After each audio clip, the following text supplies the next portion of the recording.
跟各位介紹，我們目前正在進行一趟歐洲的郵輪之旅。透過郵輪這種方式來旅遊從法國到瑞典之間的重要城市。我們從法國的巴黎出發之後呢，今天第二天來到比利時的布魯日。這是一座有非常多故事的城市啊。那我們今天會好好的來介紹它。我之前已經有介紹過如何運用大眾運輸工具，從布魯日的郵輪碼頭進到布魯日的市區。需要詳細交通介紹的朋友呢，可以先去看我們右上角連結的另一部影片，這邊就不再重複交通介紹啦。NCL 的郵輪靠岸之後呢，一樣要先搭一段免費的接駁巴士，才會到布魯日的郵輪碼頭大廳。那由於布魯日的郵輪碼頭呢，距離布魯日的市區有一段距離，大家除了可以用我上次介紹的大眾運輸交通工具之外呢，也能夠使用郵輪上所販賣的接駁巴士。我這次則是採用郵輪碼頭內所販賣的接駁巴士。那走出來的時候呢，就已經看到很多人在排隊準備要買巴士票啦。購買櫃檯也會很詳細的跟你說明費用啊、接駁時間、接駁地點等資訊。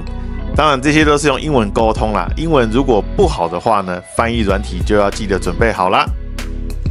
來到布魯日哈，因為我們是停在港口嘛，我本來是打算從港口這邊到布魯日這一段是打算搭火車或是搭公車，但是因為今天很冷啊，又下雨，現在是5月底，沒想到這邊才12度啊，很冷又下雨的情況下，我想說，哎呀，他這邊既然有接駁巴士，價格也沒有到很貴啊，所以我就想說，那就來試試看他的接駁巴士。他的接駁巴士是去回的接駁巴士啊，然後如同大家剛剛在畫面上看到的，它是25歐元。布魯日的老城區，我上次也有介紹過，就是這個中間被水所圍繞出來的這個區域哦，是布魯日的老城區。那這個老城區裡面最漂亮的2個區域呢，其中是一個是以市集廣場，還有布魯日鐘樓，還有一些相關的省議會宮啊、聖血殿堂為主的這個中間的市集廣場的區域。除此之外呢，另外一個我覺得非常漂亮的是布魯日的南端，有着漂亮的河川縱橫，湖泊遍布的下面這個區域哦，也是另外一個我覺得布魯日非常漂亮的區域。那這一次我的接駁巴士就是放我們在這個南邊的這個區域下車，那接着我們就自己徒步從這個停車場前往運河區的方向出發吧。大家也趁這走路的10分鐘，邊看美麗的風景，邊聽我講布魯日的歷史故事。布魯日在西元7世紀就已經出現在文獻上，那最早的名稱是這個由於是拉丁文呢，真的要怎麼念我也不知道，但是它的意思呢是雷耶河上的羅馬橋之城。那到了西元9世紀呢，為了要防範諾曼海盜，佛蘭德伯國就在這邊建築了城堡，也就是現在的市集廣場一帶啊，就形成了中世紀的城市的核心雛形。西元1134年呢，一場特大的風暴衝開了海岸線，使得大型的船隻可以抵達布魯日。那搭配上了運河、海運跟陸運聯合一次到位，所以從12世紀到15世紀呢，就是布魯日的黃金時代。布魯日成為連接英倫、萊茵河跟地中海的關鍵位置。同時吸引了來自北方的漢薩商人，以及來自南方的熱那亞、威尼斯商人。這一張呢，就是13世紀的歐洲的貿易路線。這上面的這個黑色的部分呢，是漢薩商人的貿易區域。下面的這個粉紅色的區域呢，則是來自於地中海的，無論是熱那亞或者是威尼斯的商人的區域。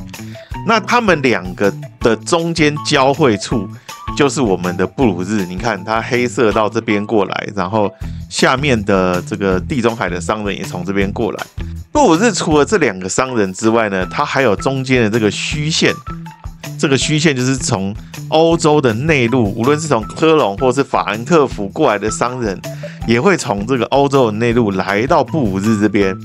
除此之外呢，英國這邊的，就是剛剛講的英倫商人呢，也會透過漢薩商人，把英國的一些羊毛或是一些材料帶到布魯日這邊來進行加工。這些商人不只做貨物買賣啊，同時還提供金融服務啊，像是貸款、匯票或者是早期的海上保險。降低了長途貿易的風險，並且布魯日這裡的紡織技術呢是當時最穩定、最成熟。來自英格蘭的優質羊毛呢，運送到布魯日這邊來加工，成為布料或是毛織品。那這裡產出的布料呢，也成為國際的高端品牌，熱銷於歐洲的其他各國。但是好景不長啊，這邊的河道其實經過了長時間的使用之後，也還是有淤塞的問題啊。所以其實這邊因為河道淤塞，漸漸的就喪失了它那個貿易中心的位置。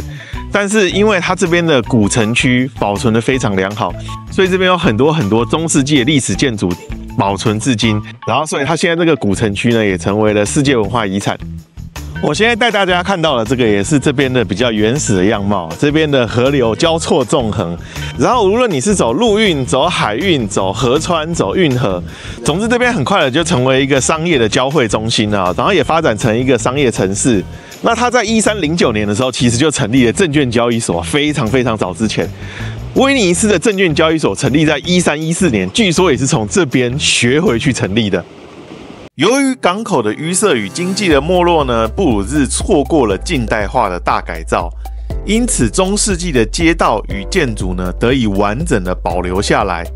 後來又在19世紀浪漫主義跟20世紀的修復中呢，逐漸成為今日世界文化遺產城市。那走在路上，沿途都可以看到馬車來回，或是各種漂亮的老建築、古雕像。甚至遊船也是這裡的一大特色。整個老城區的氛圍呢，真的非常古典，非常的有意思。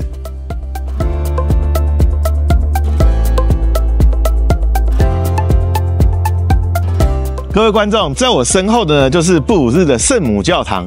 它雖然不是布魯日的主教堂啊，但是它非常的宏偉，我必須要這樣子才能把它整個都拍入鏡。在布魯日呢，抬頭就能夠看見一座紅磚巨塔，它就是聖母教堂。它的高約115公尺哦，是全城最高的建築。那在中世紀以來呢，這個塔尖就一直在提醒人們，這是一座信仰、藝術與商業共同堆疊起來的城市。我們先花了大概10分鐘從停車場走到運河區，再從運河區走6-7分鐘左右，就能夠來到了聖母教堂。沿路都是平地啊，很好走，大家不用擔心。進入教堂的本體是免費的，你可以安靜的在這個拱頂下散步，感受這邊的空間。這整座教堂都非常有中世紀的氛圍，或者說教堂內經過了400-500年都沒有太多的改變。最明顯的例子就是這裡面有一幅畫，是在描述當年這座教堂中古世紀的模樣。那大家看跟現在的模樣是不是感覺真的非常的像呢？這裡的哥德式的空間呢，不是那種眼花繚亂的華麗，而是向上拉伸的感覺。彩色花窗上呢，則是描繪着聖經故事跟當時布魯日市民的捐贈者的形象。當地的商人常常會在教堂留下捐贈的紀念，確保他們的靈魂可以得救。那這些捐贈呢，反而成了今日的藝術收藏，也反映了布魯日商業與宗教的緊密結合。除了免費的區域之外呢，教堂內的付費博物館則是珍藏了2件重要的作品。第一件呢，是米開朗基羅所製造的聖母與聖嬰雕像。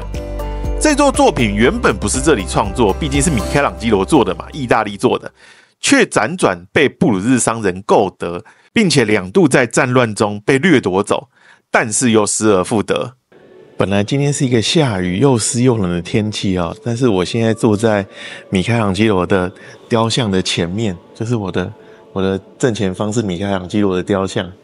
那在這邊坐一下呢，居然就出太陽了，然後整個教堂的大殿就變成非常的明亮，非常的溫暖。或許某種程度而言，這就是宗教的力量吧。除了米開朗基羅的雕像之外呢，另外一個重要的文物則是勃艮第公爵的陵墓。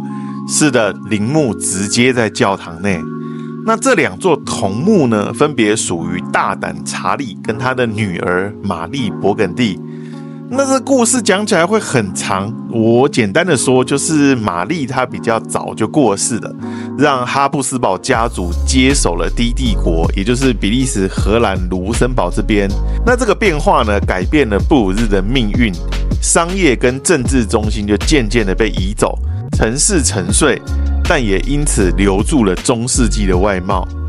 聖母教堂不只是布魯日的最高點，也是這座城市的錨點。繁華跌落，然後再靠藝術把整個故事撿回來。如果你也跟我一樣是布魯日一日遊，就千萬別錯過這個景點啦。這座城市目前給我的感覺是有一個好處啊，是它的景點都非常的集中。其實大概3-4個小時就可以把這些景點全部都走完，因為它的路都是平路，没有什麼爬坡啊，或是沒有什麼下坡，都是沿路都是平的啊，所以其實也非常好走。即使真的走得很累，你真的走不动了，周遭有大量的咖啡廳或是餐館，隨時都可以找地方坐着吃點東西休息一下。走出聖母教堂，視線很快就被前方的布魯日鐘樓所吸引。這座高約83公尺的鐘樓呢，不只是城市地標，更是布魯日的權力象徵。那從聖母教堂走過去布魯日鐘樓，大約7-8分鐘，沿路的城市景色呢也非常的漂亮。徒步的觀光客非常的多，然後這馬路也是偶爾有馬車或是腳踏車經過，很少有汽車。給人非常舒服的徒步區的感覺。哇，好不容易看到一個熟悉的味道，就是我們台灣的貢茶這邊，但是它好像沒有開啊。我看裡面是沒有人的，黑的，好吧，可惜了。想說有開的話，就來嘗試看看這邊的貢茶跟台灣有什麼不一樣。很快的，再往前走一點，我們就要來到布魯日的市集廣場了。那這裡也是我覺得布魯日除了運河區之外呢，最美的2個區域之一。市集廣場是布魯日的城市心臟，從10世紀開始呢，就是主要的交易市場，直至今日呢，依舊人聲鼎沸。在我身後的呢是布魯日的議會廳，那在議會廳的旁邊呢，是布魯日的鐘樓，它也是非常非常的高哦。我現在這個地方呢，則是布魯日的大廣場。那這個地方呢，包括那個鐘樓，都是布魯日的權力象徵。那這裡周遭的建築都非常有中世紀的風味啊。我簡單的繞一圈給大家看就知道，包括這個廣場跟這周邊的建築呢，其實都已經被列為世界文化遺產。這個古鐘樓付費是可以攀登上去的，可以從上俯瞰整個布魯日的老城區。然後自中古世紀以來呢，廣場每周舉辦集市，販賣布匹啊、魚類或是蔬菜。即便到了現在呢，每周3的早晨仍然會舉行市集日，販賣當地的食品、鮮花或是相關的特產，是市民日常生活的重心。然後到了冬天啊，這裡會舉辦冰雕節。到了耶誕節前呢，也會搖身一變成為耶誕市集。無論如何，這裡總是布魯日最多觀光客的區域啊。然後由於這裡的人多，宵小扒手也很多，所以大家來到這邊遊玩呢，也要千萬注意自身的財務安全啦。我們的最後一站呢，來到了一間咖啡館哈，叫做 Cafe Rose and Red， 就是一間咖啡館，但是它有名的是它的啤酒。比利時的啤酒一直以来都是非常有名的啊。那因為這邊以前的水質我查是說並沒有很好，那他們會把水弄成啤酒之後，因為弄成啤酒之後再喝就比較不會拉肚子啦哈，所以他們這邊的啤酒的傳承工藝就一直很有名到現在。那我這次一共點了2杯啤酒哈，然後這一杯是4.5歐，那這杯是5歐。那你說它貴嗎？其實以這邊的物價來說，應該相對是算便宜的啦。那除了啤酒之外呢，我還有點了一個白香腸啊，還有點了一個白香腸。哇哦，這個白香腸非常的好吃誒，它比較大片，比較軟嫩哦，跟我們一般所熟知的香腸的感覺比較不一樣。它比較有點像比較硬的豆腐的感覺，但是它又是吃下去的口感確實就是香腸。然後無論是它的調味，或者是它上面放的一些蔬菜，都非常的對味。這個有點透明的東西，應該我猜是橘子醬哦，就是這麼神奇的搭配，但是卻非常的好吃，然後非常搭配它的啤酒，推薦大家有機會一定要試試看。